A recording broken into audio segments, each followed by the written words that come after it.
Tonight, we're kicking off a new collaboration with Westchester Magazine. We're going to be working with them to bring some of their stories to you, and we begin with classic cars. Now, there's a whole lot of classic car collectors in our area, and for them, it's more than just a possession or even a ride. It's also a lifestyle. Here's Phyllis One's Ray Ramundi taking a look under the hood.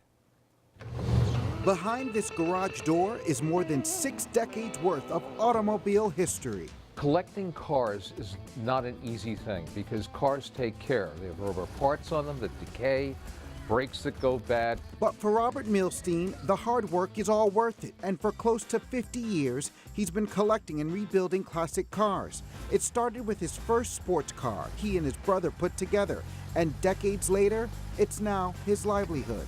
Eventually, the business grew, and I've made a vocation out of it. And I have a shop in Briarcliff now where I restore cars and work on cars.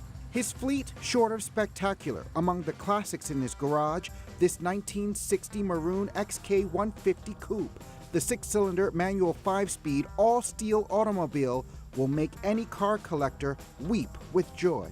And check out this handmade 1960 Aston Martin, an all-aluminum body with profile aesthetics like no other. His oldest car, this 1953 Austin Healey.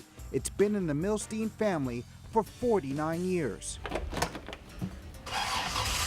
But his most prized possession, this 1965 Jaguar SKE. The Jag with a 325 horsepower engine. Milstein bought it back in 1974, and he rebuilt it multiple times. I took the car, which was basically a street car, which I had put back together again in disrepair.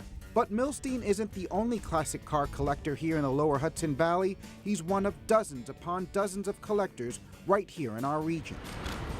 All profiled by writer-photographer Sean Smith in the May issue of Westchester Magazine. It's not a possession. It's very many, better word, part of their family. It's just something that they connected with. And that connection, that bond, is an everlasting one. Just check out Santos Spadaro's 1958 Alfa Romero Juliet Spring Veloce Series number 1. The details of this car are stunning. Spadaro searched for it for 6 years and spent almost 5 years rebuilding this rare gem.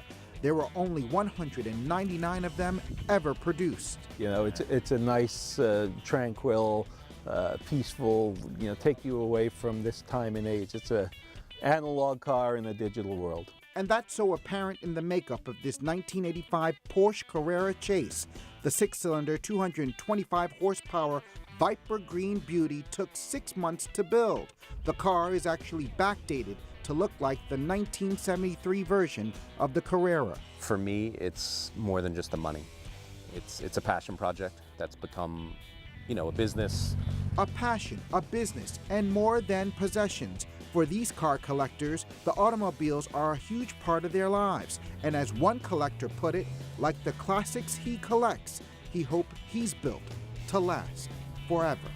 At Croton Point Park, Ray Ramundi, FiOS 1 News. Thank you, Ray. And also thanks to our new partners at Westchester Magazine. Their classic car feature appears in the magazine's Made in Westchester edition, which is on newsstands now. And you can also read it online. Just go to westchestermagazine.com. All right, when we come back, a final farewell to Barbara Bush.